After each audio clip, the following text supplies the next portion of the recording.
obviously jobs have, you're hiring someone to fill a specific need. They need to have a certain amount of skill. You've already touched on communication skill, written communication. But there's a certain amount of just being able to get along in the office. Sure. How do you weigh the required skill versus the cultural fit of a candidate when you're making your final decisions? Well, there's really only one skill that matters in a job at this company, and I would say almost at any company really, which is the skill to learn new skills. You know, things change so fast, technology changes so fast. We're using technologies today that no one even dreamed of, much less had 10 years ago. Culture changes quickly. You know, we're in offices, environments, and we have tons of people working remote. All my employees work remotely right now. I'm the only one who comes into this office, and it's a small office just for me.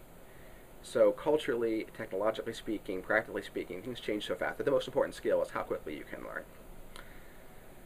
So to answer your question about the balance between culture and skill as a requirement, I would suggest that culture is vastly more important than skill, as long as you have that fundamental skill that you can learn and unlearn. How do you evaluate whether someone has the skill to learn new skills? How do you evaluate that in an interview process? Well, you find out something they don't know. And so a good question to ask in an interview is, what's something that you don't know much about that you really want to learn more about?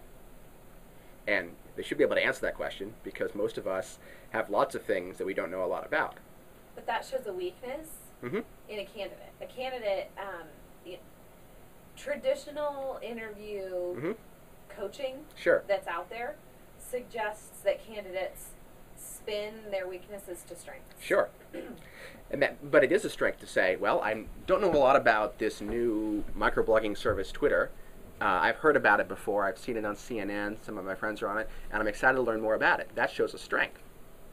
And so then what I will do is I will give them an assignment. I say, well, okay, it sounds like you're really interested in this Twitter thing. Maybe you should go check it out and let me know what you learn. So it's a very open-ended assignment. Now, a good candidate will actually take that to heart, and they'll write down the word Twitter, and they'll go home and they'll read some articles about it, may send me an email with what they discover. They might sign up for the service. A bad candidate won't do anything with it. They think they've already won by saying, oh yeah, I like to learn new things. Okay? Now, taking that example specifically, you guys are pretty active on Twitter. Sure. You personally are, and your organization is. So if someone were to specifically say to you, you know, this Twitter thing, I went on there, I saw your, you know, I searched for Slaughter Development, and I found a Twitter post. I don't really know much about it. Does that disqualify me as a candidate because I'm not already familiar with the technologies that you're employing? Not at all. But if you had said that as a candidate, I would turn around and say to you, really, what do you think? Are you interested in that? And if you had an opinion, or if you said, you know, I don't know much about it yet, but I really am excited to learn more, especially because you're using it, so you must think it's important, then I would say, well, great. Well, why don't you go check it out on your own time? I'd love to hear what you think. And if that idle suggestion you throw away, that's probably a sign that you're not really interested in what we talked about in the interviews. You just want to get a job. But if you take that and you go back home and you spend a little bit of time researching something for your own edification, and you send me an email or let me know in a thank you card or something, hey, I checked out Twitter and I signed up. You know, and again, I don't expect you to become an expert in, you know, an hour or whatever. But if you show some initiative, that shows your ability to learn, to take on new challenges, to take risks. Okay. So what you're really saying is that, am I hearing you correctly in that you just really want somebody to be honest with you? Professionally and appropriately honest with you. Not try to spin any part of who they are or what they've done, but just professionally represent themselves to you in an honest manner. Yeah, I think that's exactly what we want.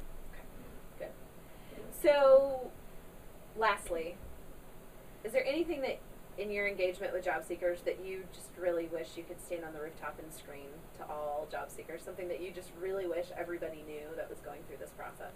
Well, I tell some people sometimes that there are 4 E's to a job, right? There's, you know, enthusiasm, engagement,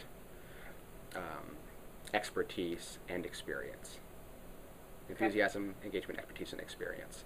And some candidates will be afraid that they don't have 1, 2, or 3 of those, and they'll try to make up for it with the other one. So you have candidates come in that says, well, gosh, I don't have a lot of experience in your industry, I don't have a lot of expertise in the field, and I don't really know how to connect with you, but I'm going to be really excited you know, and I'm going to come in on cloud 9, and I'm going to be super enthusiastic. I'm going to laugh at everything you say, and I'm going to send you a card with smiley faces.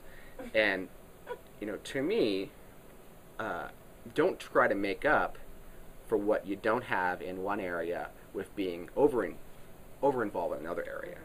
All right, it's okay if you're not experienced. You know, all of us start out young. You're not an expert, right? Niels Bohr once said that an expert is someone who has made every mistake possible in a very narrow field. And I like that because it reminds us that expertise isn't just about knowing a lot, it's also about screwing up a lot. Right, and learning from those mess-ups. Yeah.